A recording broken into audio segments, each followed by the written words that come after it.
un sujet qui est évidemment d'une actualité très chaude et permanente. On est moins dans quelque chose qui permet de construire longtemps une réflexion.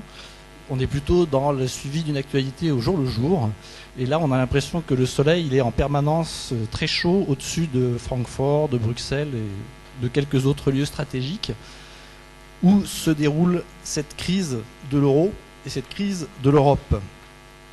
Il y a un côté comme une série américaine où au début de chaque épisode, une crise se déclare et à la fin de l'épisode, la crise est résolue, ce qui n'empêche pas qu'il y ait un autre épisode la fois d'après. Pour le bonheur du spectateur et du téléspectateur, la seule différence, c'est que là, le scénario est à peu près toujours le même. C'est quand même ça qui est assez inquiétant.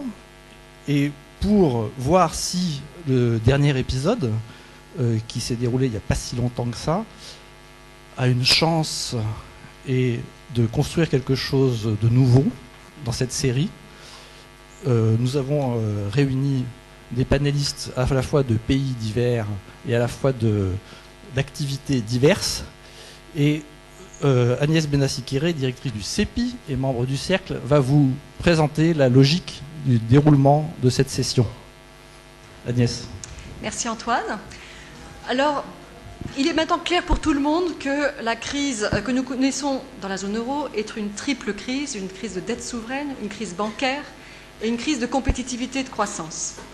Ces trois éléments se renforcent mutuellement. Depuis longtemps, on sait que le manque de croissance aggrave les problèmes d'accumulation de dettes, de non-soutenabilité de dettes, et aggrave également la situation des banques. Plus récemment, on s'est rendu compte de l'acuité de la relation entre risque souverain et risque bancaire, et la réunion de la semaine dernière a commencé à attaquer ce problème assez sérieusement. Alors, si on agrège la zone euro, si dans un rêve, on pense la zone euro comme un pays, d'un seul coup, on se rend compte qu'il n'y a pas de problème de compétitivité, de déséquilibre extérieur. Il n'y a pas non plus vraiment de problème de soutenabilité budgétaire. La zone euro, dans son ensemble, est dans une situation plutôt meilleure que les États-Unis et bien meilleure que le Japon. On se rend compte qu'il y a sans doute un problème bancaire. On n'en connaît pas exactement le montant, il n'y a pas une transparence totale, mais finalement, la crise devient beaucoup plus simple. D'où l'idée, finalement, de se déplacer dans la direction de l'intégration, de ne pas faire comme si c'était un seul pays, mais faire un peu comme si tout de même. Donc c'est une des voies qui peuvent être envisagées pour sortir de la crise, une voie très radicale qui implique beaucoup de choses, notamment en termes politiques. Il y a une autre voie, qui est la voie opposée, qui est une voie de désintégration. On avait fait l'euro, on s'est trompé, pardonnez-nous, c'était une erreur, on revient en arrière.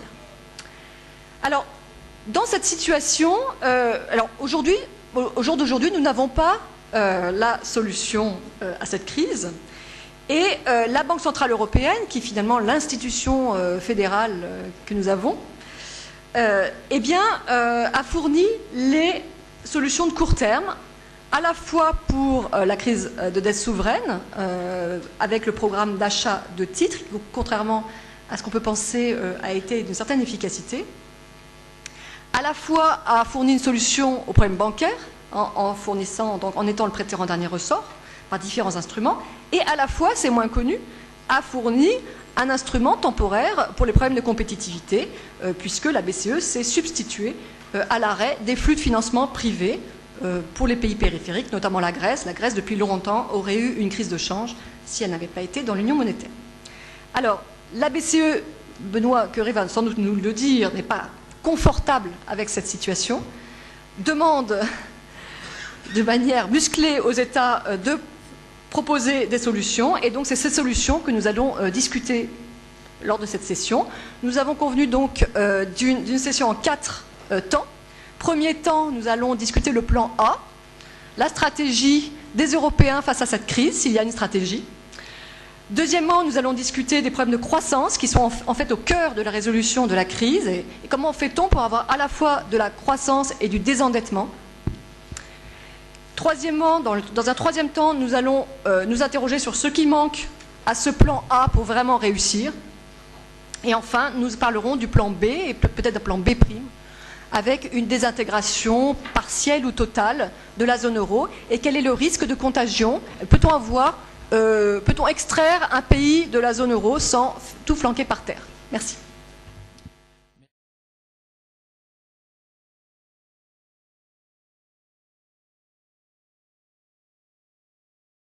Dans cette première partie sur le plan A, Benoît Cœuré, qui est membre du Executive Board de la Banque Centrale Européenne et membre du Cercle des économistes d'ailleurs, et Wolf Klinz, qui représente le Parlement européen, qui est allemand, vont exposer ce qu'il faut retenir de ce plan A, et avec un point de vue à la fois évidemment de banquier central, suivi d'un point de vue plus politique.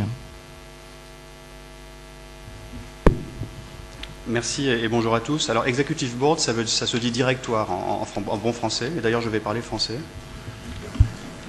Bravo, bravo.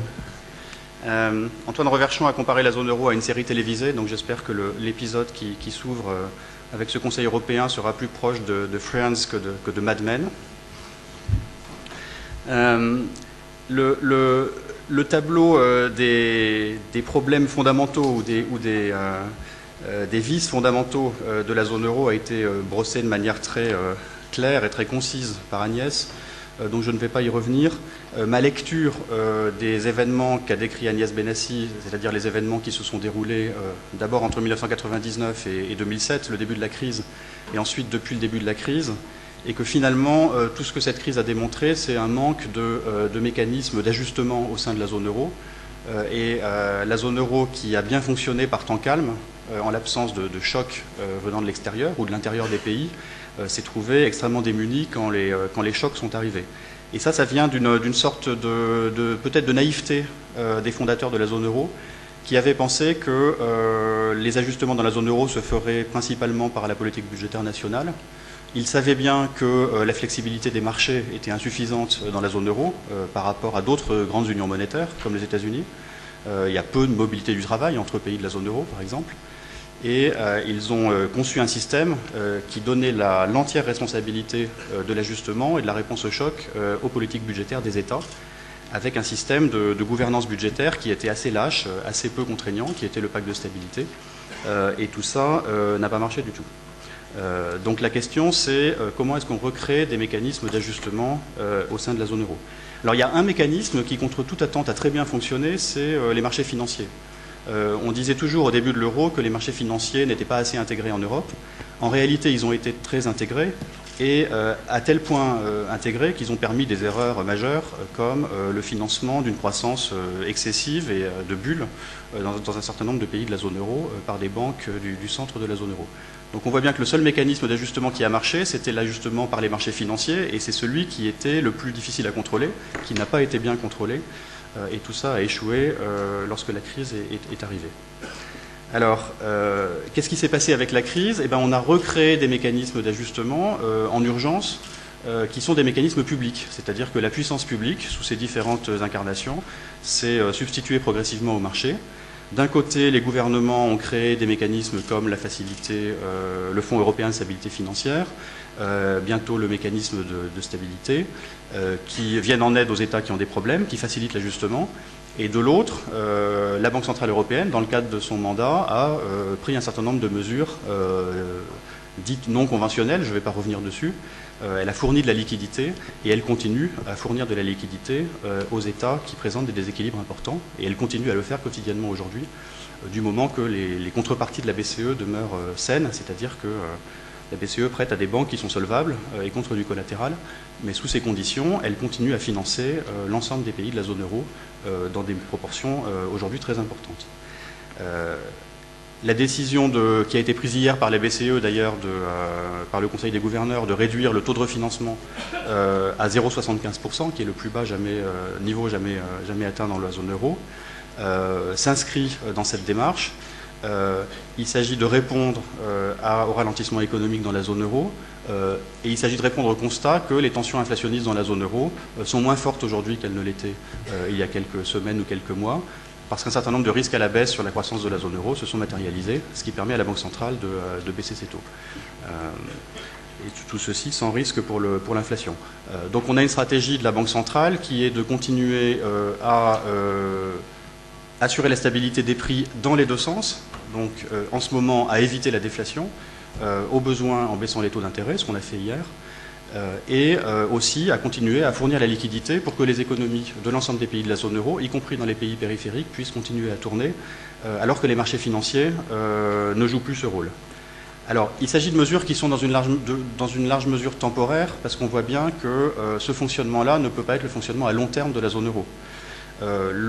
L'ensemble des marchés, et l'ensemble des marchés financiers notamment, ne peut pas être remplacé par la puissance publique. La Banque Centrale Européenne a maintenant un bilan qui dépasse les 1000 milliards d'euros. Ça n'est pas une situation acceptable à long terme pour une banque centrale. Il faut recréer la confiance dans l'économie privée, il faut recréer des mécanismes de marché. C'est comme ça que la zone euro a été conçue. Alors pour le faire, quelles sont les conditions nécessaires? Il s'agit de ramener la confiance. On voit bien qu'une crise financière, c'est une crise de confiance. Les marchés, et peut-être même dans une certaine mesure les citoyens de la zone euro, ce qui est beaucoup plus préoccupant que les marchés, ont perdu confiance dans le bon fonctionnement de la zone euro. Donc pour ramener la confiance, il faut se désendetter, il faut mettre des limites strictes au déficit et à la dette. C'est ce qui va être fait à travers le pacte budgétaire qui est maintenant en cours d'adoption dans tous les pays. Pour ramener la confiance, il faut de la croissance. C'est le complément indispensable de la réduction des déficits, et ça fait partie des décisions de la semaine dernière du Conseil européen. Et il faut aussi surveiller les déséquilibres courants. Il faut des réformes pour améliorer la compétitivité. Ça a été dit clairement par Agnès Benassi. Mais pour ramener la confiance, il faut aussi ramener la confiance dans le secteur financier. Il faut ramener la confiance dans le secteur bancaire de la zone euro. Et pour ça, il faut que les banques de la zone euro soient bien capitalisées. Il faut que leur taille soit raisonnable. Il faut qu'elles aient un comportement prudent. Et aussi, il faut que l'avenir des banques ne dépende plus de manière existentielle de l'avenir des États dans lesquels elles sont localisées. Autrement dit, il faut défaire ce lien entre les banques et les États auxquels Agnès a également fait référence.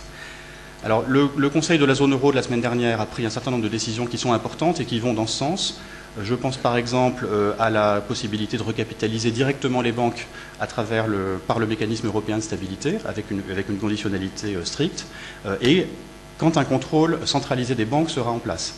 Et ça contribuera à couper ce lien entre les banques et les États.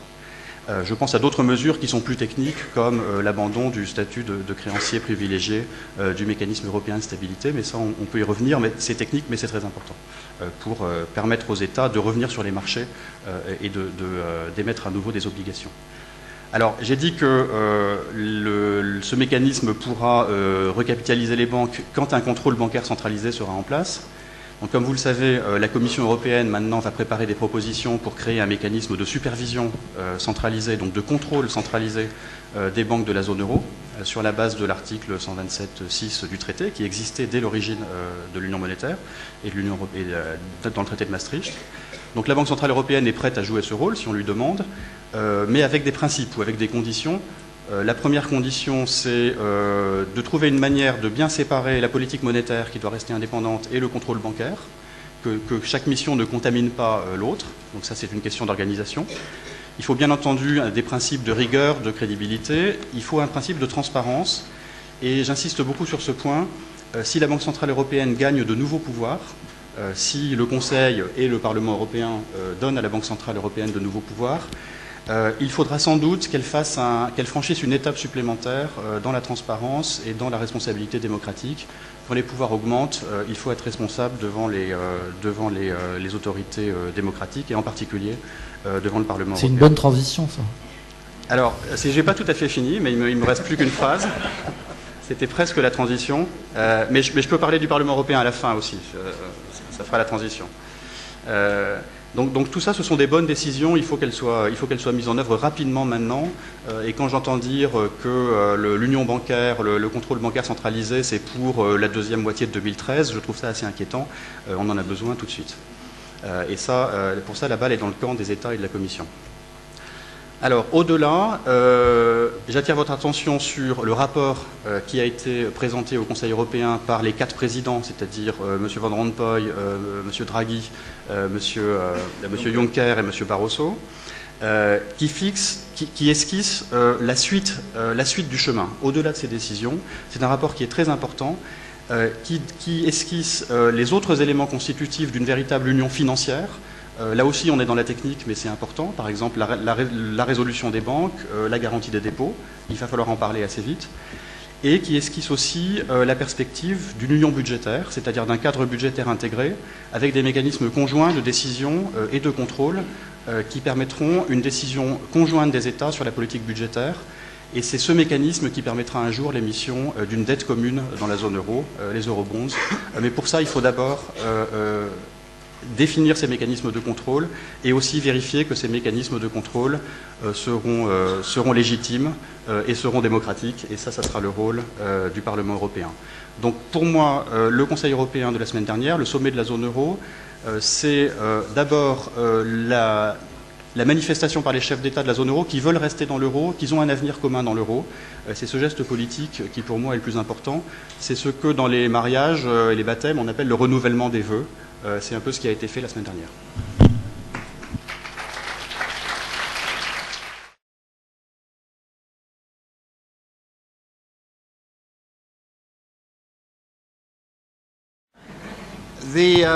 The Euro project has been, in fact, as we know now, a political project from the very beginning. The idea was to make European integration irreversible.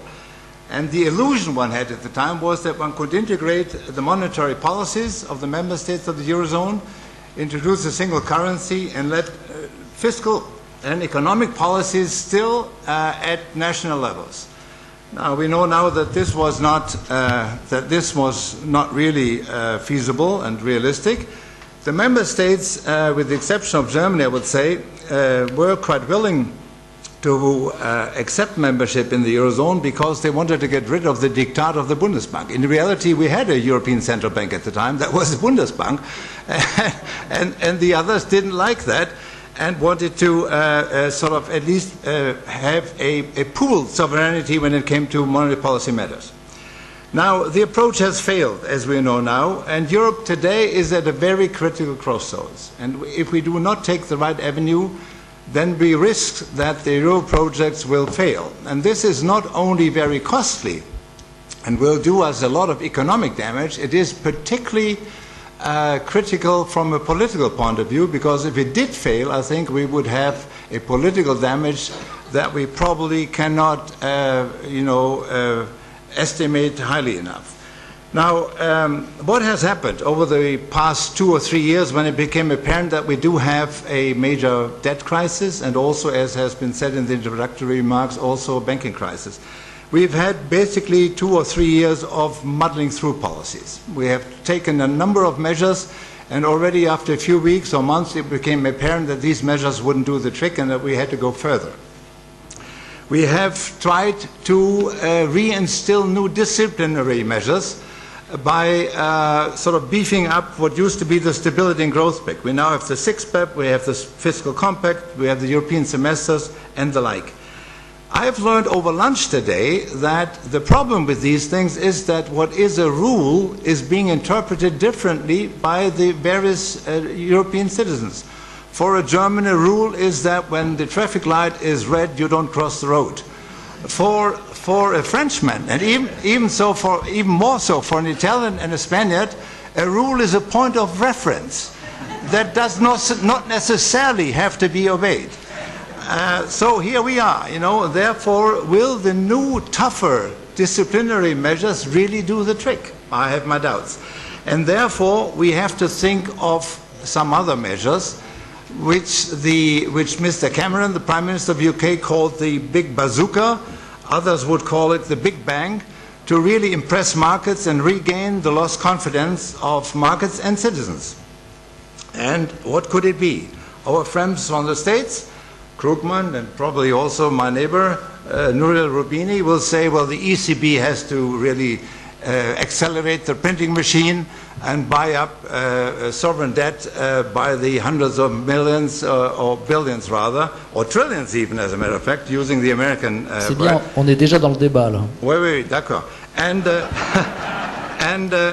I think this is difficult because it's clearly against the statute of the ECB, and we do not want, at this point in time, we have already violated a number of rules, we do not want the ECB to really go that far. Others are, let's introduce Eurobonds. Tremonti, Mario Monti, others, Eurobonds, You mutualize that. The problem is it's against the German constitution. You can change the constitution, but not overnight. It will take some time. It will take a lot of long massaging of the German citizens. So also Germany says, if I assume liability for other states' debts, then I want to have also control. Can you imagine Spaniards and Italians wanting to be controlled by Germany? Impossible. So therefore we have to find other ways. And I think what has been at least now basically in principle decided at the last summit is probably going in the right direction. And now I say this as a private person, à titre personnel, because if my party heard me, they would probably ask me to leave the party.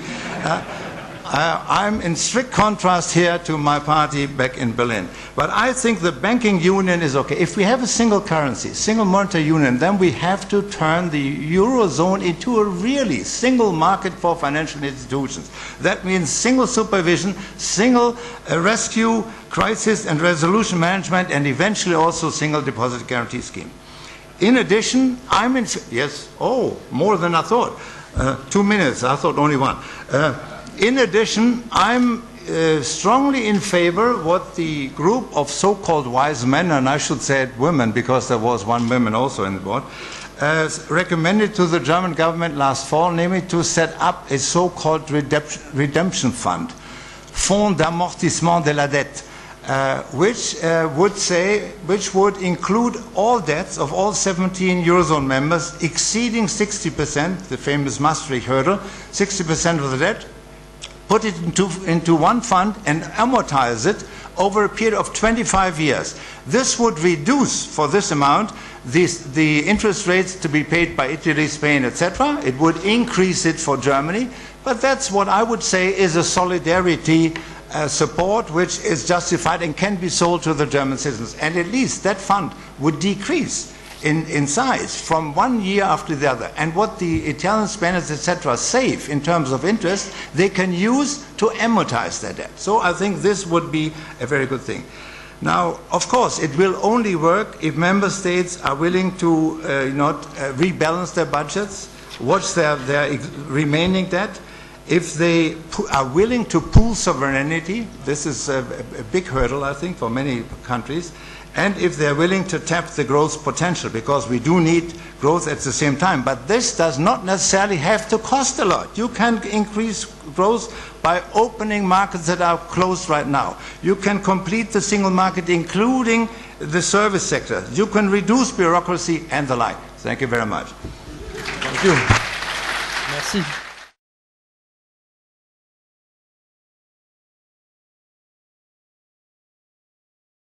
C'est intéressant, on peut parler des feux rouges et des feux verts, mais en même temps permettre l'existence d'un fonds d'amortissement. C'est bien, c'est un compromis intéressant à l'européenne. Le feu orange, voilà. Pas de sortie de crise sans croissance, et pas de croissance sans financement et sans investissement.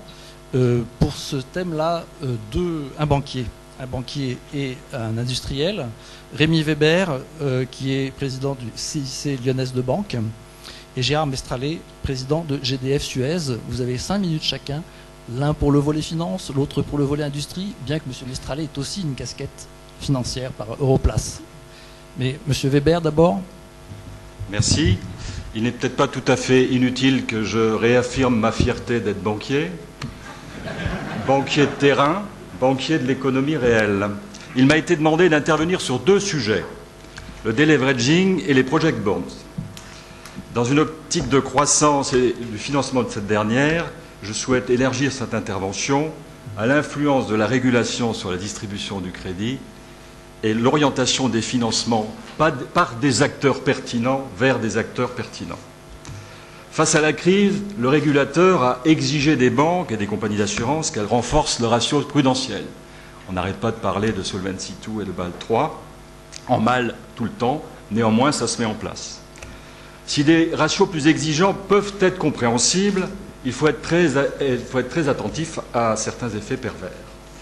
Quelles que soient les raisons, tolérance du marché vis-à-vis du ratio de leverage, incapacité à trouver des fonds propres, ou difficulté d'émettre des ressources longues face à des emplois longs, nous arrivons à un moment finalement assez paradoxal où de nombreuses banques sont plus dans des logiques de cession des actifs que d'en produire, que des logiques d'en produire.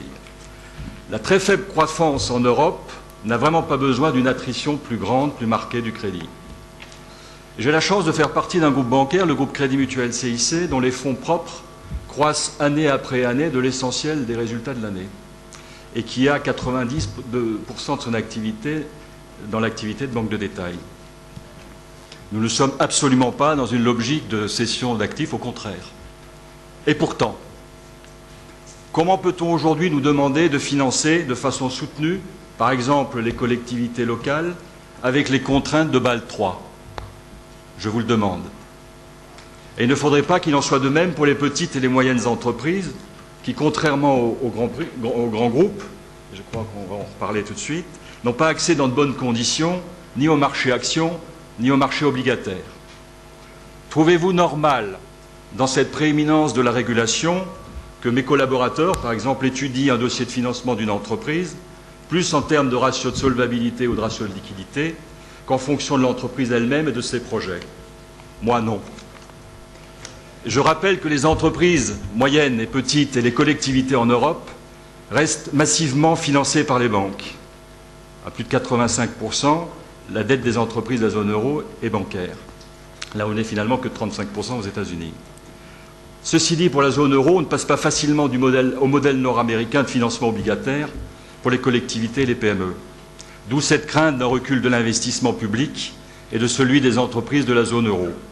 Ce mouvement de baisse est d'ailleurs déjà en cours sur la période récente. En réalité, de mon point de vue, pour l'activité bancaire classique, celle que je pratique, celle qui innerve le champ économique local, celle qui participe quotidiennement au développement des projets industriels et commerciaux, celle qui est faite des femmes et des hommes qui connaissent intimement l'environnement économique dans lequel ils travaillent, je ressens beaucoup moins l'utilité d'une supervision accrue, et pourtant je la subis. Plus largement, les 10 millions d'entreprises PME européennes, sans compter les 13 millions d'entrepreneurs individuels, constituent à mon sens un véritable avantage concurrentiel, une vraie chance pour notre continent par rapport à d'autres. Ces PME, ces ETI sont à l'origine, dans les 10 dernières années, de beaucoup de créations d'emplois en Europe. Elles doivent être au cœur de nos réflexions et des dispositifs de demain. Alors, les project bonds. Dans project bonds, il y a projet. Il ne se décrète pas. Il est clair que ce n'est pas parce que l'on consacre des sommes importantes à des investissements que ceux-ci sont immédiatement mûrs et potentiellement rentables pour l'économie. Compte tenu de l'état d'endettement de nos États, il faut évidemment éviter tout projet qui n'a pas un levier rapide sur la croissance. Au fond, le fait que les fonds structurels européens ne soient pas utilisés à 100% montre la difficulté de la tâche. Je suis par avance fasciné par tous les échelons, du local jusqu'aux instances bruxelloises, qu'un projet identifié va devoir gravir pour être éligible et éventuellement derrière se concrétiser. Enfin, quand on parle des project bonds, on les associe largement à des grands projets. Or, il me paraît crucial de mettre le maximum de moyens en face de notre tissu de moyennes entreprises, donc d'avoir l'humilité de faire émerger le maximum de petits projets proches des préoccupations du tissu local. Dans cet esprit, je voudrais revenir à ces PME qui ont besoin de fonds propres, d'appui financier pour leurs innovations, pour leurs investissements, pour leur développement international, pour la formation de leurs équipes. Et soulignons que 5 à 10% seulement des fonds structurels leur sont affectés. Je me permets enfin de revenir sur un point que j'ai évoqué les années précédentes. L'épargne est un bien commun au sein de l'Europe de l'euro qui doit être destiné à financer les investissements productifs. Donc à irriguer d'abord, vous l'avez compris, c'est mon point de vue, le tissu des PME.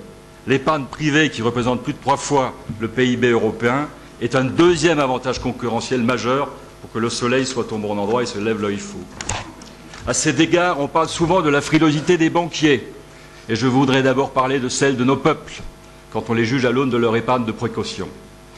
Comment faire pour aiguiller cette épargne sans formalisme excessif, sans strates institutionnelles trop nombreuses, dont la valeur ajoutée de chacune s'opposerait à celle de la précédente, vers les vrais créateurs de richesse par le biais du système bancaire. Le marché, aujourd'hui, et le régulateur poussent au changement du business model des banques, en tablant notamment sur de nouveaux outils publics pour prêter aux entreprises. Je pense pour ma part qu'elles ne doivent pas être en première ligne pour assumer ce rôle à la place d'un système bancaire responsable et raisonnable, avec des équipes de décideurs intégrés dans les tissus économiques et sociaux locaux et qui travaillent dans le long terme. Merci de votre attention.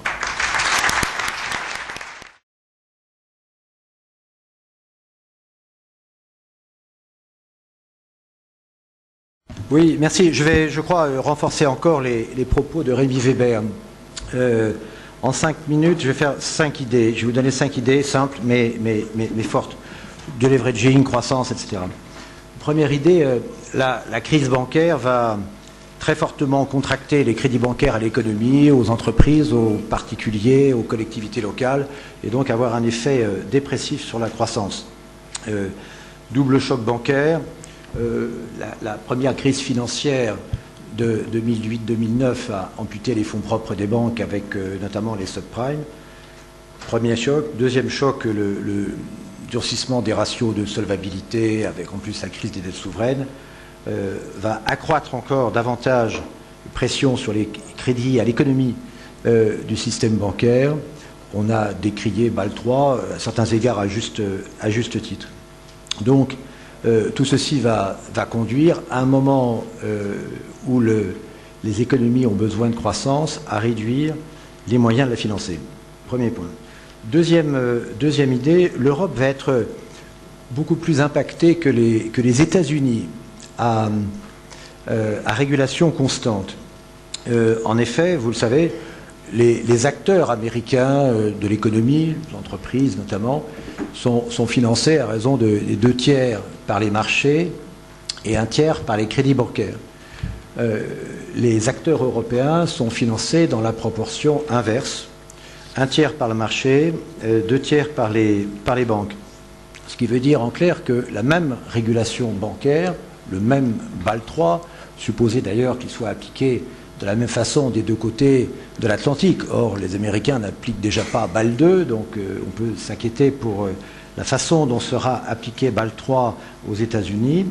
Donc, la même régulation, les mêmes paramétrages auront un impact double sur la contraction des volumes de crédit à l'économie en Europe qu'aux États-Unis.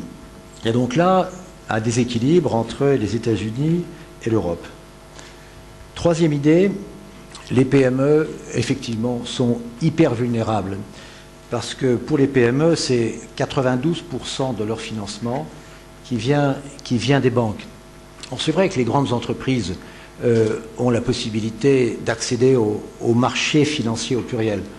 Le marché action aujourd'hui, malheureusement, il est extrêmement déprimé et ce n'est pas vraiment lui qui peut fournir des financements massifs en fonds propres. Il n'y a presque plus d'investisseurs en fonds propres, en France en tout cas. Par contre, le marché obligataire fonctionne assez bien pour des entreprises de grande taille, disons, et de bonne surface. Je reprends ma casquette GDF Suez. C'est vrai que nous avons pu emprunter il y a 10 jours 3 milliards d'euros, dont notamment une tranche à 10 ans, taux moyen de 1,83%. Donc le marché obligataire marche, le marché action beaucoup moins bien. Et par contre, les PME qui n'ont accès ni au marché des actions, à l'equity market, ni au marché obligataire, vont subir de plein fouet la contraction du crédit, et ceci à un moment où en plus les marchés, leurs marchés, les commandes sont sous pression. Alors, s'agissant des PME, il est essentiel de les protéger à court terme. Là, les banques vont jouer un rôle critique, immédiat, alors qu'il y a grand danger. Il faut effectivement renforcer OSEO, tout ce qui peut ressembler à des concours. Il faut aussi préparer les PME et les ETI à accéder au marché financier. C'est ce qui est arrivé dans les pays anglo-saxons. En France et en Europe, on a pris beaucoup de retard, mais beaucoup de mesures sont en cours de préparation pour ce faire. Il faut permettre aux PME d'accéder au marché obligataire éventuellement en se groupant à plusieurs. Il faut aussi que les PME, les ETI puissent être cotées en bourse. Et là, la Caisse des dépôts fait des efforts La place de Paris aussi, puisqu'on a annoncé la création de la banque de l'entreprise cette semaine même, et qui englobera grosso modo Alternex et qui ira plus loin. En tout cas, je suis très inquiet à court terme sur le tissu industriel des PME qui est en grand danger compte tenu de ce qui se passe sur le marché bancaire. Troisième idée, là je parle de la croissance, il est clair qu'aujourd'hui, il faut, pour établir les équilibres financiers, réduire massivement les dépenses courantes des États, des collectivités publiques. En revanche, il faut investir partout. Et l'investissement, on peut le faire sans tirer sur les budgets de l'État. L'investissement privé, on peut le faire dans les transports, dans l'énergie, dans la santé, dans les télécoms, dans l'environnement. Rien que pour parler de l'énergie, les domaines dans lesquels des investissements sont utiles et peuvent être financés sans concours public ou sans important concours public, les réseaux d'électricité, de gaz, les interconnexions, les stockages d'électricité, les énergies nouvelles, tout ce qui est smart energy, l'efficacité énergétique, la bioénergie, le biogaz, le monde agricole a beaucoup de choses à faire pour devenir un producteur d'énergie. Or, ces investissements, je le dis, peuvent se faire en dehors des États. La BEI, les eurobonds, tout ça peut marcher, ça ne fonctionne pas sur crédit budgétaire. Il existe aussi des fonds privés d'infrastructure. Mais ce qu'il faut, c'est donner de la visibilité, de la stabilité et évidemment de la rentabilité. Le chemin est long en Europe puisque les États, les régulateurs changent tout le temps de règles du jeu. Dernière idée, et j'aurai fini. En plus de l'investissement et en plus de toutes les mesures macroéconomiques qu'il faut prendre sur les dépenses publiques à la baisse, sur les investissements à la hausse, il y a tout un domaine, c'est le domaine de la micro-initiative. L'économie ne repartira pas si on ne donne pas envie aux gens, aux individus, de se bouger. Il faut redonner le goût de l'action, le goût de l'innovation, de l'entrepreneuriat, de l'initiative dans le domaine économique. Je crois qu'il faut pour ça injecter de la liberté dans le système, aussi donner du droit à l'audace, du droit à l'erreur. Et donc il faut que les gens, les individus, les personnes physiques, qu'ils soient auto-entrepreneurs, micro-entrepreneurs, micro-financeurs, aient envie d'agir. Sinon, rien ne se passera. Excusez-moi, les mesures macroéconomiques ne je suffiront dois pas. J'en ai fini. reprendre l'initiative sur le micro.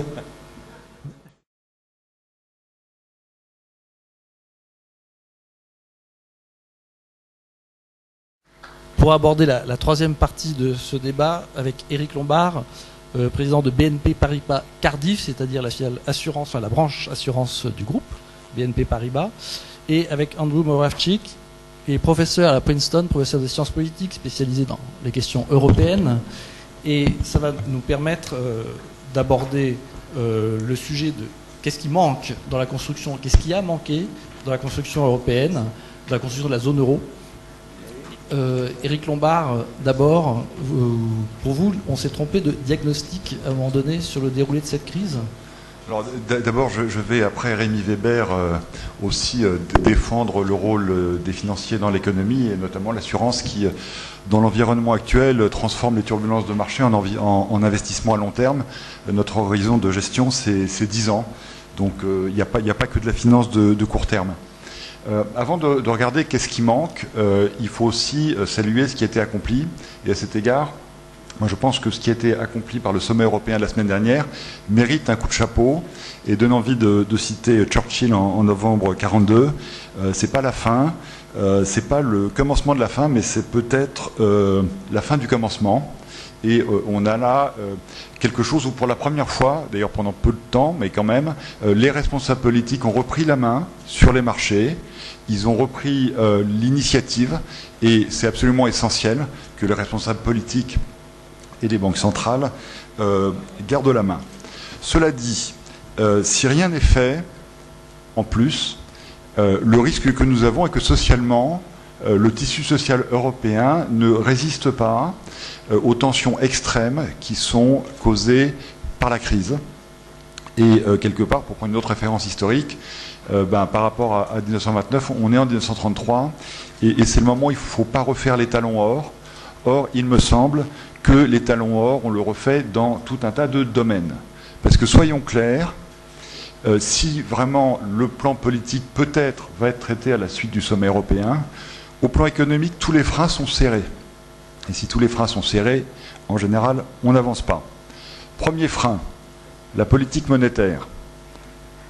Baisser les taux d'intérêt, fine, très bien. De toute façon, la régulation interdit aux banques de prêter plus et interdit aux assureurs d'investir. Je suis un peu caricatural, mais on a peu de temps. La réalité de la situation, et je participe aussi aux travaux de mes collègues de la banque, c'est que sur BAL 3, très rapidement, ça correspond plus qu'à un doublement des fonds propres. Ce que les banques européennes, pour l'essentiel, ont fait, à un moment où les actionnaires étaient quand même pas très enthousiastes, mais tout ça pour ne pas prêter plus par construction, parce que sinon il aurait fallu augmenter encore plus les fonds propres. C'est fait, de toute façon, on ne va pas y revenir. En revanche, il y a quelque chose qui est extrêmement toxique.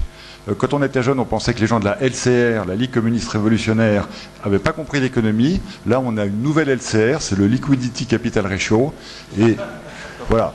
Ce serait bien, ça serait bien que ce soit comme la LCR de notre enfance, que ce soit renvoyé dans les oubliettes de l'histoire. C'est extrêmement toxique. Solvabilité 2, c'est juste le truc qui fait que les assureurs qui doivent investir à 10 ans ne peuvent pas acheter d'actions et ne peuvent pas investir dans les obligations d'entreprise. Bon, moi, qu'on m'explique en quoi ça fait du sens. J'y reviendrai. Deuxième frein, la politique budgétaire. On a mis du temps, mais la politique budgétaire, elle est en train d'être conforme dans la plupart des États européens et peut-être même en France. Incroyable. Donc, il me reste 2 minutes, donc on ne va pas développer, mais les freins sont mis en Espagne, en Italie, l'Allemagne depuis très longtemps, la France, etc. Troisièmement, la politique de change. L'Europe n'a pas de politique de change. L'année dernière, au même endroit, j'avais dit à Mario Draghi qu'il fallait que ça... Voilà, bon. Il a sûrement entendu, mais enfin, c'est pas lui d'en décider. L'euro est surévalué. D'ailleurs, on voit bien que dès que l'euro baisse un peu, l'économie européenne va mieux. Mais Bernanke dit non, mais les Européens, ça va pas. Et puis, ça recommence. Les taux longs, ceux qui conduisent l'économie et les États, sont extrêmement trop élevés. Aujourd'hui, à nouveau, 6% en Italie, 7% en Espagne. C'est pas tenable. Alors, il y a trois choses à faire qui sont assez techniques en fait, assez techniques parce que les grands sujets politiques sont traités, j'espère, par ailleurs. Le premier, c'est qu'il ne faut pas se contenter de dire que la régulation qui était décidée avant la crise, elle va se mettre en place et qu'on n'y peut rien. Le ratio de liquidité, il faut le combattre. Solva 2, il faut l'aménager très fortement. Et il faut faire en sorte que les banques puissent faire leur job et que les assureurs puissent faire le job. La bataille n'est pas terminée parce que c'est juste vital. Dans les choses qui restent à faire, le mécanisme européen de stabilité, c'est absolument brillant qu'il puisse effectivement découpler la crise bancaire de la crise des États. Sauf que les marchés ont une puissance de feu infinie, à peu près. Donc, si on veut gagner contre les marchés quand il y a des moments de tension, il faut que le MES ait aussi une puissance de feu infinie. Et la seule institution dans un État moderne qui a une puissance de feu infinie, cher Benoît, c'est chez toi. Voilà, donc il faut brancher le MES avec un statut de banque sur la Banque Centrale Européenne. Sinon, les marchés vont tester le MES et vont aller au bout parce que franchement, 800 milliards, c'est rien. Moi, dans ma petite compagnie, j'en gère déjà 150 des milliards, donc on n'est pas du tout dans les ordres de grandeur. Troisièmement, justement, à propos de la BCE, le bilan de la BCE, il est de 1000 milliards d'euros. Bon, quand on regarde le bilan de la Fed, il est beaucoup plus. D'ailleurs, les Américains ont 8,5% de taux de chômage, ce qui est d'ailleurs encore trop, mais ils ne le supportent pas. Et nous, je pense qu'il faut que, la dernière soupape qui nous reste, la dernière arme qui reste utilisable, pendant que tous les autres freins ont été serrés, c'est la BCE. Et donc, il faut que la BCE soit un petit peu moins Bundesbank et un petit peu plus Fed. Voilà.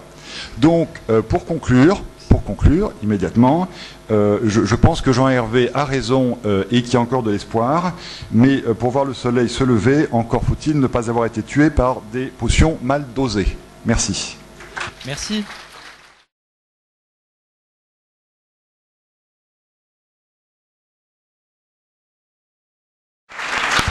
parfait. C'est parfait parce qu'on a le scénario du prochain épisode de la série là, qui vient d'être décrit de façon assez détaillée. Et justement, la question qui est posée, me semble-t-il, à chaque fois, c'est qui c'est qui avance le premier? Et est-ce que ce ne sont pas, à un moment donné, les institutions politiques qui doivent avancer les premières, M. Moravchik? Comme mon collègue allemand, je vais parler l'anglais pour les raisons d'efficacité. My basic thesis takes the form of a paradox. The euro lacks democratic legitimacy, as many people criticize, but the solution is not more direct democracy, at least not more direct democracy at the European level. Now, most things that Europe does are democratically legitimate. The European Council is democratically legitimate. It's mostly comprised of directly elected national leaders. The Council of Ministers is democratically legitimate. The European Parliament is directly elected. Most regulations and directives are implemented by national governments. Even the Commission is selected largely, if indirectly, by national governments. But the euro is different. The ECB is an undemocratic exception. Now, this is not because it's independent. Most central banks are independent in most countries for good reasons, because we think they'll be more representative of what people want if they are independent. The problem is that the ECB is more independent than any national central bank since the days of the gold standard, with no democratic or technocratic justification. It is this way because in the 1990s, Germany insisted that it be so. And this means that the ECB is more committed to fighting inflation and less committed to Europe-wide growth than it otherwise would be. And the result is, directly and indirectly, the sort of crisis we see today with deflation in the periphery of Europe. And this outcome is not supported by most Europeans. It is making the EU unpopular and illegitimate, at least in this single policy area. What would be required to fix it? As I argue in a recent article in Foreign Affairs, one doesn't just need budgetary controls and banking regulation, but, as I think people agree on this panel, you also need to commit to a wide range of other policies, at the very least, to commit Germany to a symmetrical strategy of macroeconomic reflation and spending, having to do with wages, unit labor costs, especially in the tradable sector. And in order to convince any rational German leader to go along with that kind of policy, one would also need in the South far more thorough structural reforms of wage policy, labor markets, sectoral investment policies in the tradable goods sector, a European currency policy, and so on. It is unrealistic to expect Brussels officials or Frankfurt officials to do this, to impose budget cuts, shut down banks, suppress or raise wages, direct investment, or dictate macroeconomic priorities. I'll leave it to my friend Nouriel Roubini to give you the technical reasons why. The political reason is that European publics currently don't want them to do it. Now, some who favor European solutions to the current crisis propose that we generate more public support, and we've heard this today, by moving to some sort of political union, by which they mean a more democratic Europe. They would turn decisions over to national or European parliaments, and elected commissions, or to voters themselves. This is an illusion. What is the hidden theory of politics that these kind of proposals hold? It is that the more people participate in politics, either indirectly or via parliaments, the more legitimacy they accord the policies that result. And the more legitimacy they accord the policies that result, the more they will support those policies.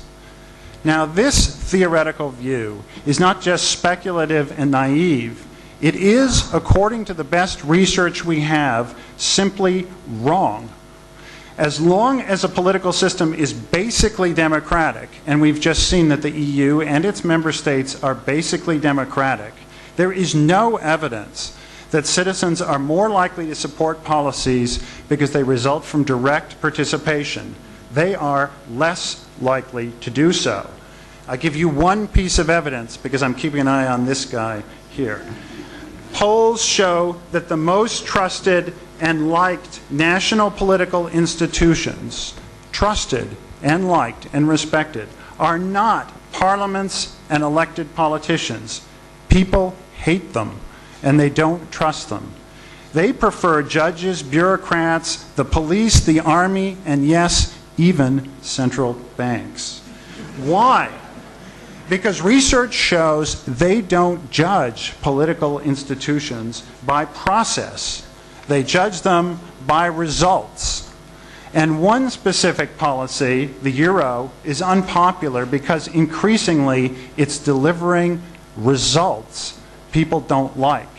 And as we have seen, for reasons again that Nurio will lay out more clearly, there's little chance it will stop doing this. My takeaway point is this. When commentators ignore practical policy outcomes and start talking about political union and European democracy, they are evading the real issues of structural adjustment. Let me close by underscoring this point with an anecdote from relatively recent French history. Let's remember that political union was an idea that was originally French. It dates from the 1970s. Edouard Balladur, General Secretary to President Pompidou, convinced his president to support political union at that time. And when he did, the French foreign minister at that time, who was Michel Joubert, went to Balladur and he asked him for guidance, like any good foreign minister. He said, "What is this new policy, political union? What does European political union mean?" Balladur smiled and he responded, "Nothing." And that's the beauty of it.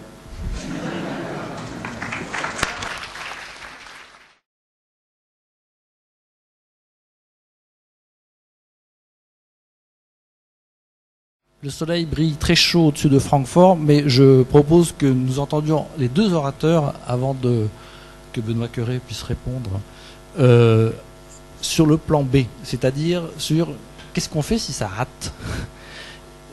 Est-ce que c'est une catastrophe? Est-ce qu'on en sort sans trop de dégâts? Est-ce que c'est un scénario envisageable? Paolo Manas de l'Université de Bologne, spécialiste des crises financières, qui a eu l'occasion plusieurs fois d'exposer ses vues, en particulier devant le Parlement européen. Comment vous commentez ce risque ou ce non-risque? Okay, so I also will speak in English. I think I will try to focus on a narrow topic, which is the following.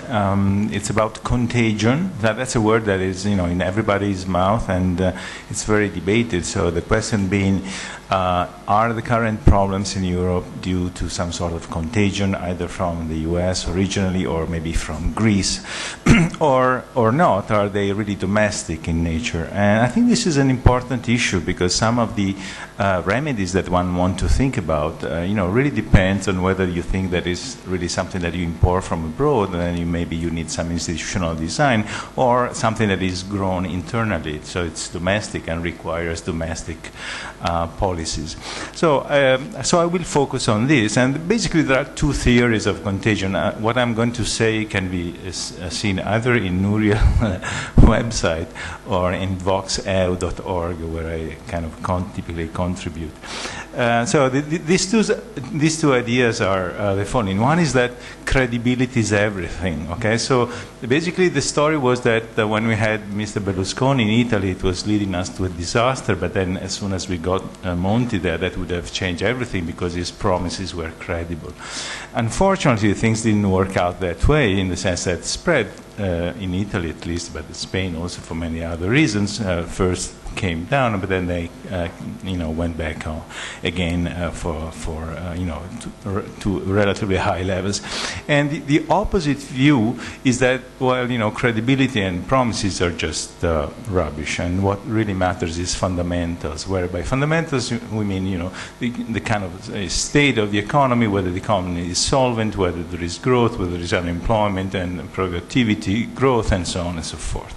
So I will try to kind of present a little bit, without graphs and equations, some of things that are coming out from from research that I'm undertaking in the University of Bologna, and which try to answer the following question. So to what extent are this contagion imported from abroad, to what extent is just domestic, okay?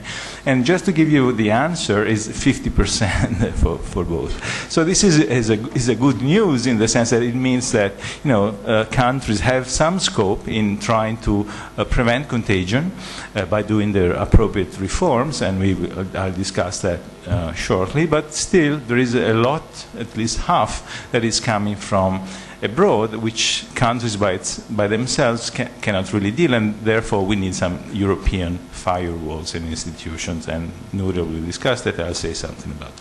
So what we do is trying to take things like interest spreads or CDS spreads. CDS, I recall, is just the premium that markets require for getting insurance against the default of the sovereigns, and try to take out of these spreads all the part that may be due to external factors, like what is happening in the global economy, what is happening in other European economy, what is happening to the banking system, and so forth, until we are left with something that economists call idiosyncratic shocks. We mean really country-specific risk and the attitude of markets with respect to countries. And what we see is that there are two crises that we knew before the analysis, of course, but first Lehman and then the Greek crisis. But these have very different implications on European countries, in the sense that first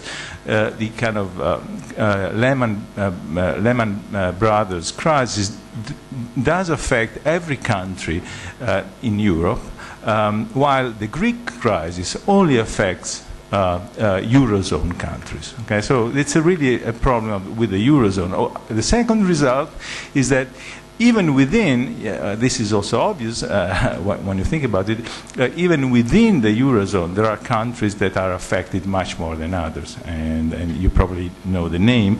And the third result is that what happens within a crisis, in a period of crisis when kind of markets tend to panic, is that fundamentals become more important. So things like the debt to GDP ratio that markets didn't really wait when they had to assess the riskiness of the debt, things like the growth rate of the economy, things like the unemployment rate, become very important in explaining the vulnerability of each single country. Okay, so what happened is that really it's pretty interesting to see that the vulnerabilities of countries, and in this particular sense, become very important, and to a large extent they explain why a country is more vulnerable than others. And let me draw a couple of implications for Italy now.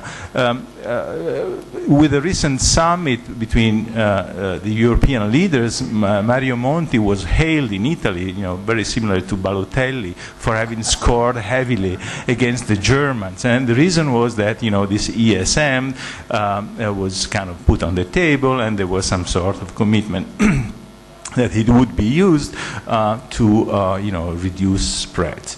Now, I've been arguing, and many other people have done, that it may turn out the same way as the Balotelli goals. I mean, we got more time, but then the defeat, in that case with Spain, would not be avoided. And the reason is that there was no hint whatsoever that the resources available to the ESM would be increased, or the ESM would have been granted a bank status that would allow it to borrow from the ECB.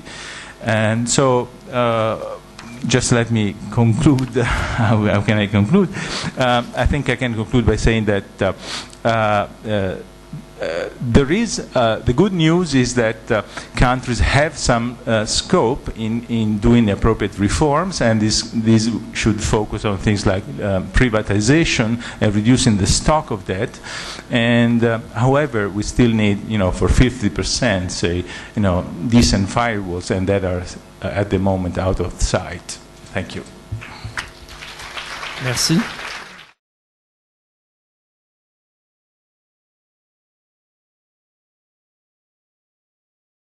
Nouriel Goubini, professeur à New York University, Stern School of Business. Vous êtes connu beaucoup en France aussi, en Europe, pour avoir, comme on dit, prédit la crise. La prochaine sera-t-elle celle qui emportera la zone euro? Le prochain épisode de la série?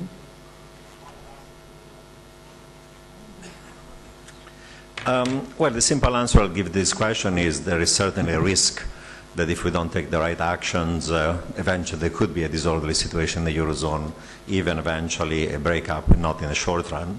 But let me try to ask why that could be the case.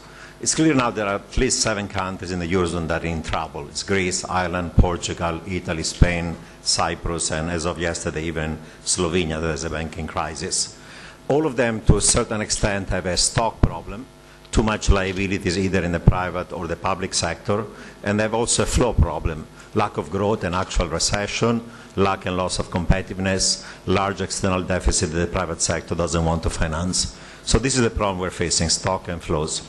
There are 3 vicious circles occurring right now in the Eurozone. One is a deepening recession, especially in the periphery, but the latest data suggests even the core is stalled speeding. This recession, in my view, is going to get worse in the next few quarters because you have front-loaded fiscal austerity, because the euro is still too strong, because there is a credit crunch in the periphery of the Eurozone, because there is the political and policy uncertainty that leads people not to spend, to invest, and so on. So we have deepening recession. We have a severe banking crisis with disintegration, fragmentation, and balkanizations of the banking system in the periphery. Cross-border money gone, interbank money gone, wholesale funding gone, smart money gone.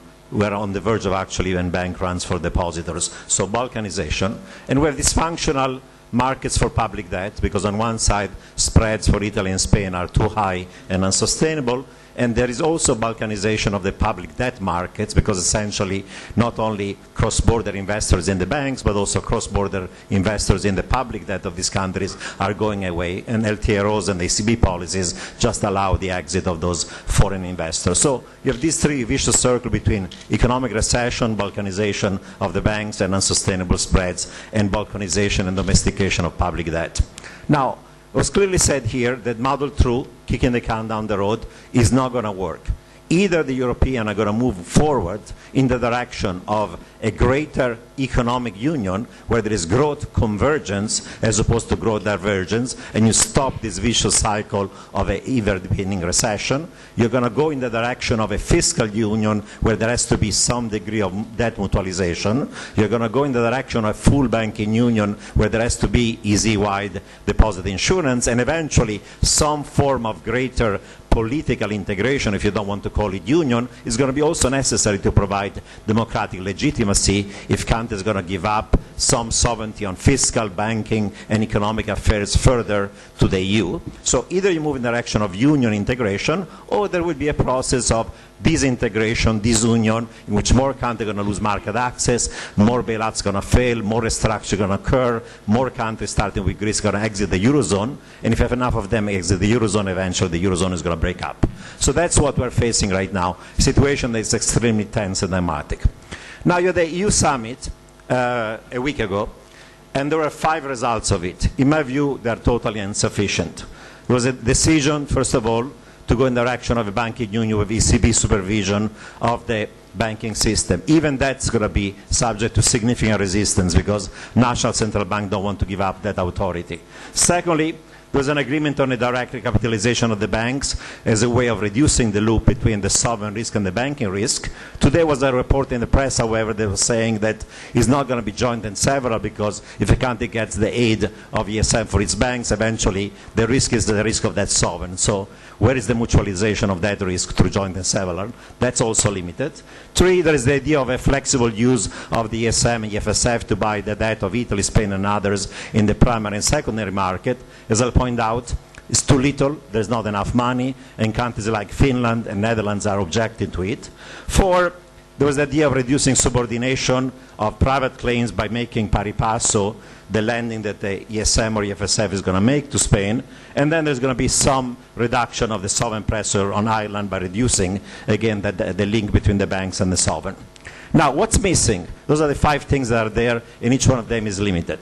First of all, there is not really a serious growth compact. In order to restore growth is critical. You need to have more symmetric adjustment, less fiscal austerity in the periphery, fiscal stimulus in the core, easier monetary policy, weaker euro. Secondly, you need Eurozone-wide deposit insurance. But to have a deposit insurance, you need the fiscal union with debt mutualization, because that's part of what debt mutualization is all about. Otherwise, you're not going to have it. And German the core doesn't want to take the credit risk of guaranteeing 15 trillion of deposits of the Eurozone. You need a resolution regime of the banks, and you need the bail-in of unsecured creditors of the banks, something that the ECB and others have so far resisted. You need a fiscal union with debt mutualization. If the spreads on Italy and Spain are too high, in part because of fundamental, in part because they worry about the bad equilibrium, unless you're going to have debt mutualization, those spreads are going to become unsustainable. You need to have greater firewalls. As I pointed out, the EFSF and ESM are not enough. After you use half of it for recapitalizing the banks or for a second program for Ireland or Portugal or Greece, you name it, what's left for Italy, Spain, maybe is a couple $100 billion, where the stock of the debt is 3 trillion. People know it, and therefore spreads are going to go higher. If you're not going to have those things, then you need, if you're not going to have debt mutualization or bigger firewall, then you have to have debt monetization. But the ECB says, is against my legal institutional constraints, I don't want to do it. And therefore, the role of the ECB in trying to help in the system is also limited. Some people say it's all an issue about subordination, but it's not an issue about subordination. In IMF program, the catalytic effect on spread reduction occurs in situations where the problem is one of liquidity. If the problem is like a Eurozone is partly one of solvency, of course, if you add senior public debt to the private ones, then you're going to have a situation where the spreads are going to widen. But it's not a problem of subordination, it's a problem, the fundamental problems are of insolvency, not just of illiquidity. So this situation is becoming vicious. We have fatigue on the austerity side, austerity fatigue in the periphery of the Eurozone increasingly, and we have now bailout fatigue in the core of the Eurozone, as countries are saying enough of bailing out the Greeks, the Italians, the Spanish, and so on, and the two things are colliding together. So what's going to happen? We had a week ago a EU leader summit, and we had yesterday the decision of the ECB of cutting rates. Guess what? Spreads for Italy and Spain are almost back to what they were before these two positive things, and stock markets in Spain and Italy are back again to what they were. Yesterday they went down by 2-3%, spread blew up, and more so today. Why? Because the market realized that even the flexible use of the ESM, EFSF is not enough. Either you're going to have debt mutualization, but Germany says not yet, certainly not until my election, or you need to have debt monetization. And the ECB is going to say, no, I cannot do it because of my legal and other constraints. Now, if we're not going to have debt mutualization, if we're not going to have debt monetization, if we're not going to have a bigger ESM, if you cannot leverage the ESM, if you cannot convert it into a bank, if we're not going to do other things that allow us to have bigger bazooka, eventually, sooner, not later, in the next few weeks, not months, Italy and Spain are at risk of losing market access. And once they lose market access and end up in the Troika, it's going to be a mess because there is not official money enough, because there's going to be a problem of subordination, and when there is a Troika behind you breeding hundreds of people against you, then the political backlash against that austerity and reform becomes overwhelming. So we are at a critical point in which either we move forward or otherwise the risk of a disorderly situation are going to become much more severe.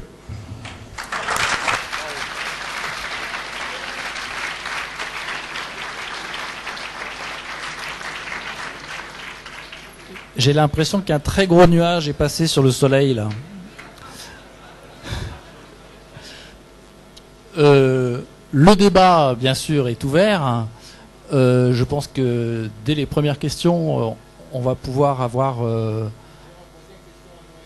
Ah, ben voilà, déjà.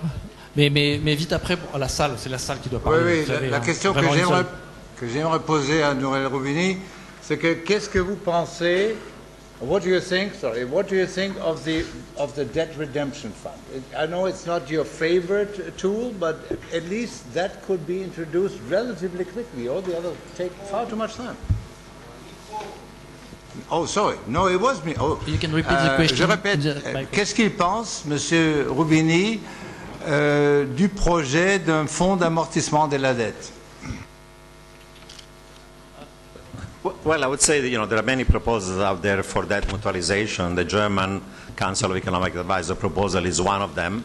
In my view, it's not the perfect one, both because the size of it is not as large as it should be, because it's not a permanent mechanism, it's only temporary, because probably it's going to impose too much conditionality. But if you had to choose one of them, and the Germans would accept only one of them, and one of them that is subject to their own constraints, then that is as best as we can get.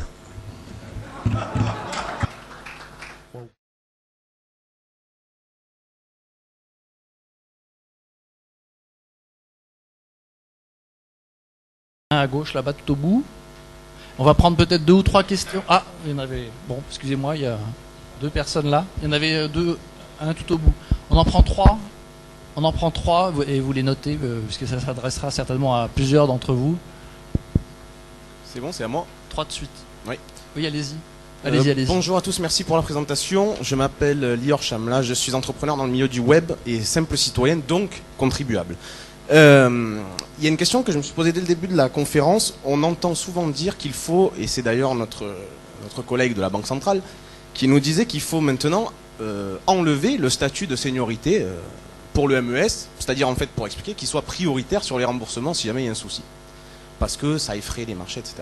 Moi, je demande vraiment, est-ce que c'est utile? Parce que moi, en tant que contribuable, quand on va prêter mon argent aux Grecs et aux Portugais, ben naturellement, j'aimerais bien que, vu qu'on m'a même pas demandé mon avis, si jamais il y a un défaut, au moins que j'ai un petit chemin d'échappatoire pour prendre mon argent en retour. Alors, il semblerait que vous vouliez l'enlever. Où on en est et pourquoi faire? La question est claire. Vite une question suivante. On a le temps on a 15 minutes de débat. Il y avait une autre question juste à côté, non? Oui, enfin c'est pas vraiment une question, c'est plus une réaction. Oui, dans le micro, hein, oui, bien dans le micro. Je sais pas si on m'entend, donc je m'appelle Magali, je suis fonctionnaire, bref, pas très important.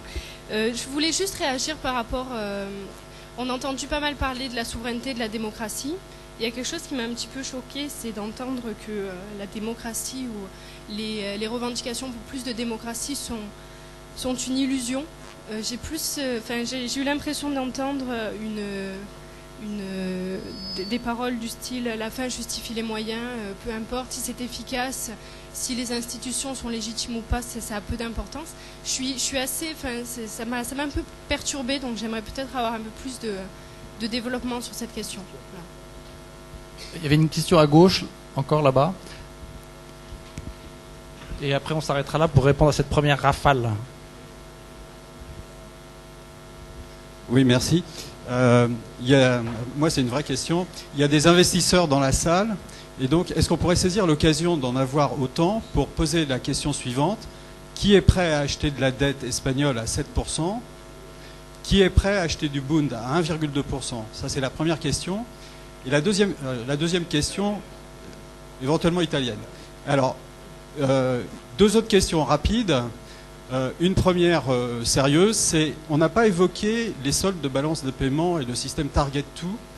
Et est-ce que l'ampleur même de la créance que l'Allemagne, enfin la Bundesbank détient, n'est pas une forme d'assurance? Est-ce que les Allemands, à leur corps défendant, ne sont pas déjà tellement impliqués dans le financement du reste de la zone que, d'une certaine façon, au dernier moment, ils finiront to bite the bullet, comme disent les Américains? Alors, deuxième question un peu dans le même registre, mais un peu plus sur le mode humoristique. Est-ce qu'une autre forme d'assurance contre l'explosion de l'euro n'est pas le fait que tous les gens qui travaillent à Francfort, en cas d'explosion de la zone euro, devront aller chercher un job sur le marché du travail? Il y avait 2 questions pour Benoît Cœuré.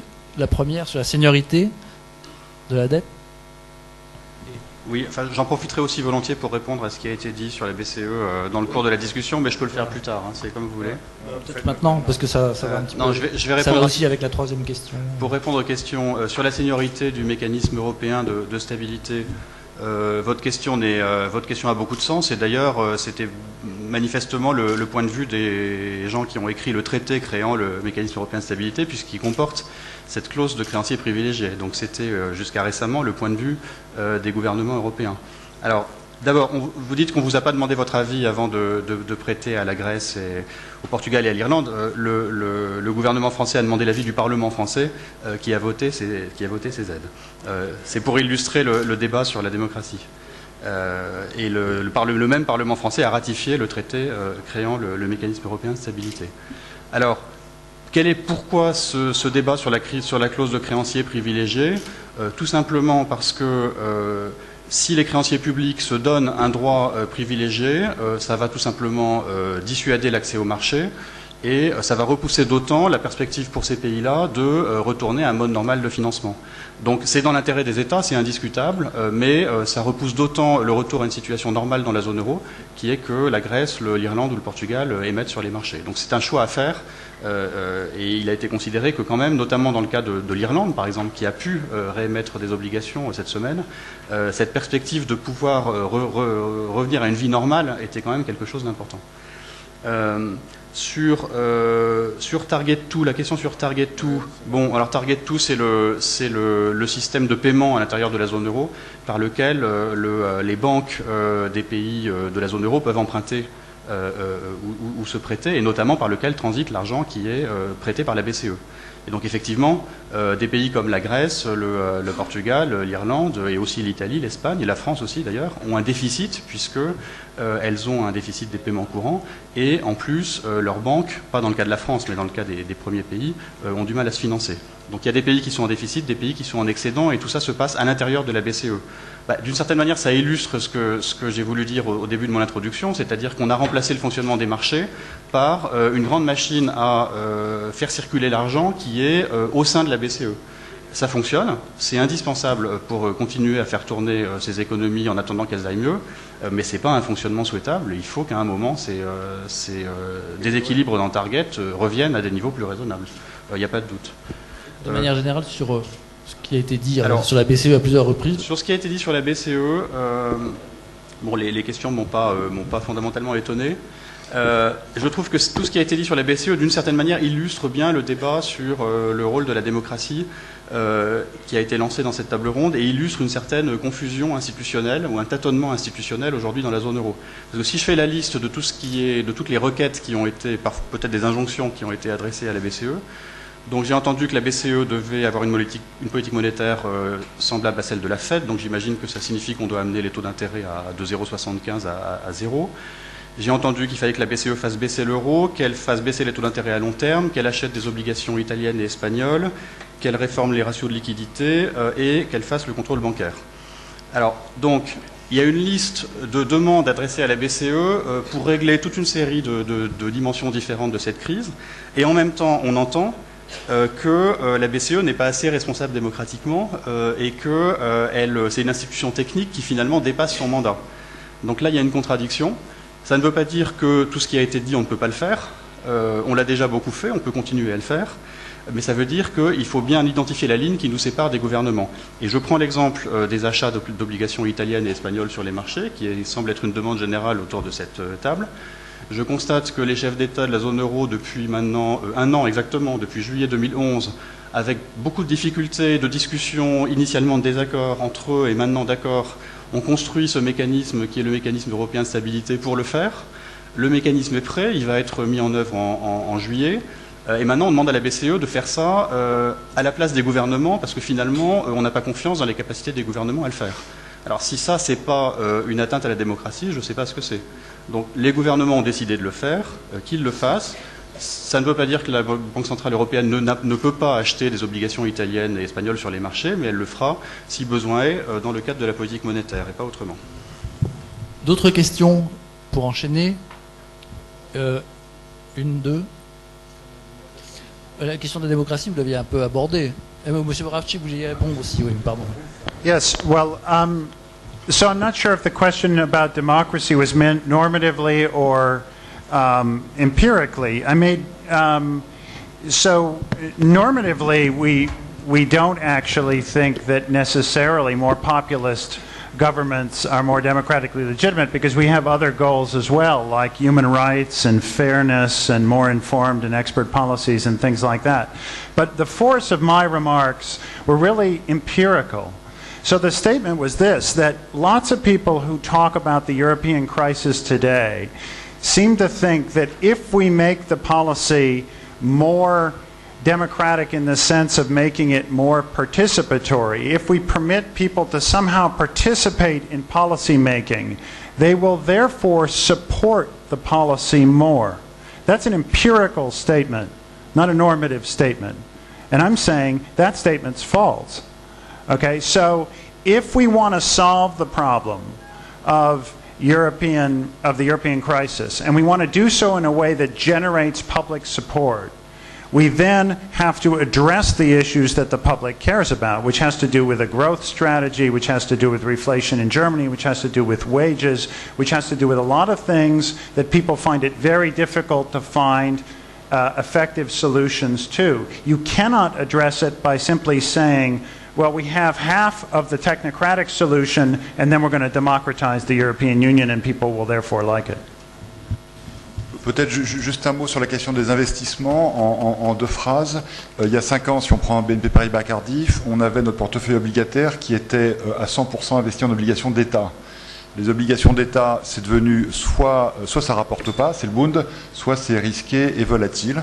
Et donc aujourd'hui, on a plus de la moitié du portefeuille obligataire qui est investi en dette d'entreprise, principalement européenne, et moins de la moitié donc en dette d'État. Et c'est pour ça que si Solvabilité 2 renverse ce système à un moment où les banques prêtent moins, je ne sais pas bien qui va financer les entreprises en Europe. D'autres questions? Où il y en avait eu sur la droite ici et au milieu. Oh là, il y en a plein d'autres qui sont levés entre-temps. Oui, bonjour, je suis Caroline Weber, je suis directrice générale de Middlenext, qui est l'association des valeurs moyennes cotées en bourse, les PME ETI.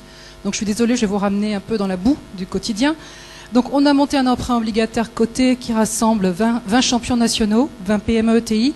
On ne trouve pas d'investisseurs, parce que quand on va voir les investisseurs, ils disent grâce à Solvency 2, vous êtes dans le ratio poubelle de la poubelle, donc on ne peut pas investir chez vous. Ça, c'est la première chose. Donc quand est-ce qu'on va enfin avoir des investisseurs qui vont le faire? Deuxième chose que je voudrais dire au niveau structurant, c'est un peu plus structurant, la France est le seul pays moderne qui a vendu sa bourse à un pays étranger, Nice Euronext pour ne pas le nommer. Ça fait 3 ans qu'on essaye désespérément de reprendre un peu de contrôle pour qu'il y ait une logique d'intelligence économique et qu'on s'occupe enfin des PME et des ETI. Les conséquences concrètes, qu'est-ce qui s'est passé? Avant, il y avait 30 personnes sur le terrain. Aujourd'hui, il y en a 3. Je voudrais juste citer le pragmatisme allemand. Il y en a 80 en Allemagne qui sont aux côtés des entreprises pour les aider à financer, à les faire progresser pour aller sur les marchés financiers. Pourquoi est-ce qu'en France, on n'a pas la volonté politique de le faire? C'est vrai qu'il y a eu des annonces à Paris Europlace. Elles ont annoncé qu'on allait encore réfléchir et que ça allait durer encore 6 mois. Ça fait 3 ans que ça dure. Si les PME doivent attendre à chaque fois 3 ans pour qu'on décide et qu'on avance, ça ne peut pas fonctionner comme ça. Ça, c'est une bonne question. Encore une question à droite, sur la droite, là-bas. Merci. Thank you, Mr. Chairman. Steve Erlanger from the New York Times. A question for Monsieur Curé, a very simple one. Are you personally in favor of making the ESM a bank, giving it a banking license, or do you think that's a bad idea? And if you think it's a bad idea, why is it a bad idea? Thank you.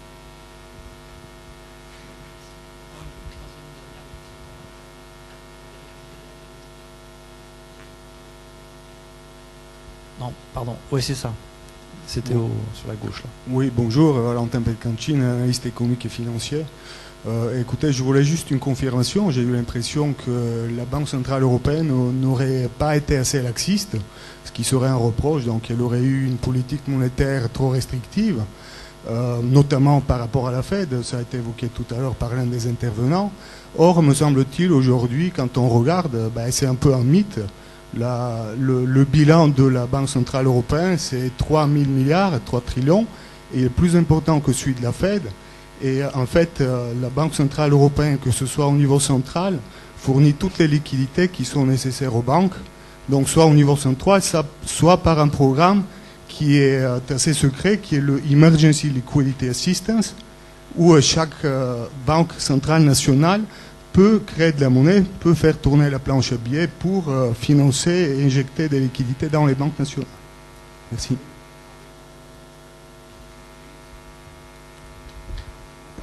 Pardon. Si vous avez une question, vous la mettez dans le micro, si c'est une question supplémentaire, et après on va être obligé de clôturer les questions pour avoir les réponses et s'arrêter ensuite.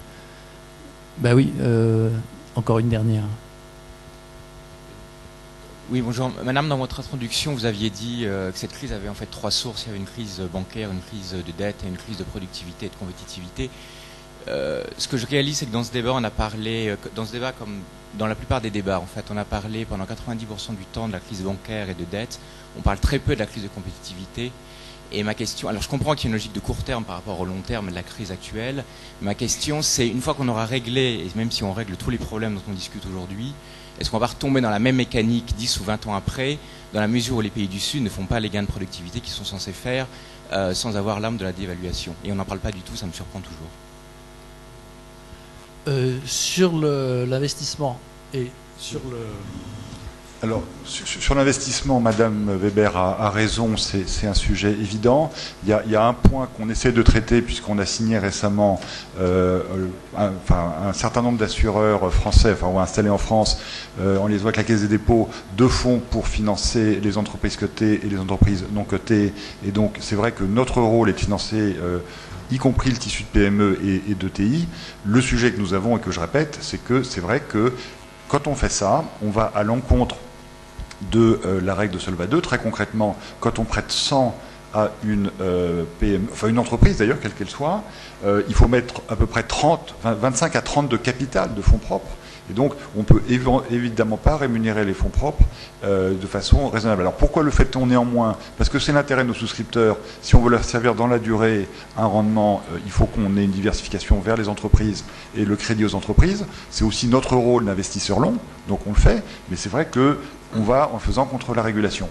Voilà. Et quant au sujet de... Est-ce que je peux poser une question naïve? C'est pourquoi est-ce que le marché des obligataires ne peut pas s'élargir de façon institutionnelle aux ETI et à des entreprises, parce qu'actuellement le marché obligataire c'est les grandes entreprises uniquement. Alors, on est il y a tout un tas d'initiatives qui sont en train de se faire sur la place. Je ne sais pas laquelle va gagner. En fait, on les suit toutes. Il y a du pooling de crédits bancaires au travers de véhicules dans lesquels les assureurs investissent. Il y a eu pas mal d'opérations qui ont été faites.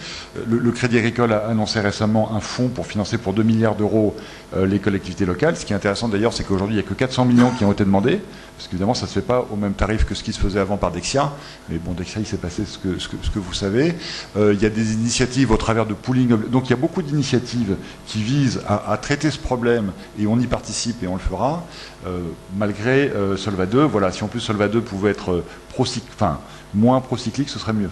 Merci. Si vous permettez, moi je ne peux pas répondre à Madame Weber parce que je suis conflicté d'une certaine manière, mais je voudrais dire que mon groupe, nous avons une banque d'affaires qui est une des dernières en France appartenant à une banque qui intervient en fonds propres. Donc elle met ses fonds propres dans l'économie des entreprises. Et pouvoir mettre ses fonds propres, c'est pouvoir réfléchir à long terme. Ce dont nous avons besoin, c'est d'outils à long terme qui nous permettent d'accompagner les gens qui travaillent dans les entreprises pour qu'ils puissent le faire dans une durée qui ne soit pas l'instantanéité du marché. Le marché, c'est une partie de la réponse, ce n'est pas la seule. On entend ça depuis si longtemps. Une question sur les licences qui s'adressaient directement, je crois, à Benoît Cœuré, à nouveau. Avant de répondre, je voudrais faire, si vous me le permettez, un commentaire très bref sur le financement de l'économie, puisque c'est un des grands thèmes de cette table ronde. Il y a des choses aussi que la BCE peut faire et a fait pour le financement de l'économie. On a rendu possible dans tous les pays de la zone euro d'apporter des créances bancaires directement au financement de la BCE. On a élargi considérablement les règles d'éligibilité pour les ABS, à condition qu'ils soient assis sur des créances sur l'économie. Donc ce n'est pas des subprimes, c'est sur des créances, des prêts aux entreprises. On a un programme d'achat de covered bonds qu'on n'arrive pas à réaliser parce qu'il n'y a pas d'offre, mais le programme existe et il nous permet d'acheter directement des covered bonds. Et dans le deuxième prêt à très long terme, à 3 ans, qui a été accordé en février, une très grande majorité des banques qui ont soumissionné étaient des petites banques. Ce n'étaient pas les grandes banques, c'était des petites banques qui sont des banques qui financent les entreprises et les PME. Donc on peut aussi utiliser des instruments de mise en œuvre de la politique monétaire pour apporter la liquidité à l'économie réelle. Sur la question, maybe I will switch to English to answer the New York Times gentleman. On the question of the banking license for the European Stability Mechanism. It's not really an issue. The banking license is not really an issue. The issue is, does the ECB has the right to lend to the ESM for the purpose of buying government bonds? So they may have or not have a banking license. We don't care in a sense. The question is, do we have the right to do that? We may have the right to lend to the ESM if this is for the purpose to lend to non-government entities. So we may have the right to lend to the ESM for the purpose of funding, providing bridge finance to banks, or maybe funding deposit insurance. That may be possible, and this is totally compliant with the treaty. Providing money to the ESM to buy directly government bonds in an unlimited manner, I think this is clearly non-compliant with the EU treaty. Excusez-moi, je crois qu'on va devoir conclure. La question de la crise de la productivité, du déficit et de la comparaison de productivité, je pense que ce serait Agnès qui, par la même occasion, pourrait y répondre, à la fois dans sa conclusion, et parce que c'est effectivement la question majeure, au-delà de la crise monétaire. Donc c'est une question très importante et très difficile. Il y a un débat très difficile en ce moment sur la Lettonie. La Lettonie a fait un ajustement très important, qu'on appelle une dévaluation interne, qui consiste à baisser les salaires, et le solde extérieur s'est redressé de manière spectaculaire. Alors une partie des économistes applaudit et dit, vous voyez, on peut bien faire une dévaluation interne, améliorer la compétitivité sans sortir de la zone euro. La Lettonie n'est pas dans la zone euro, mais a une monnaie fixe par rapport à la zone euro. Et en fait, quand on regarde plus en détail, on voit que les salaires ont baissé essentiellement dans le secteur public, pas dans le secteur privé, que le solde extérieur s'est redressé essentiellement parce que la demande intérieure s'est effondrée, et que le chômage a plafonné parce que les Lettons sont partis dans d'autres pays.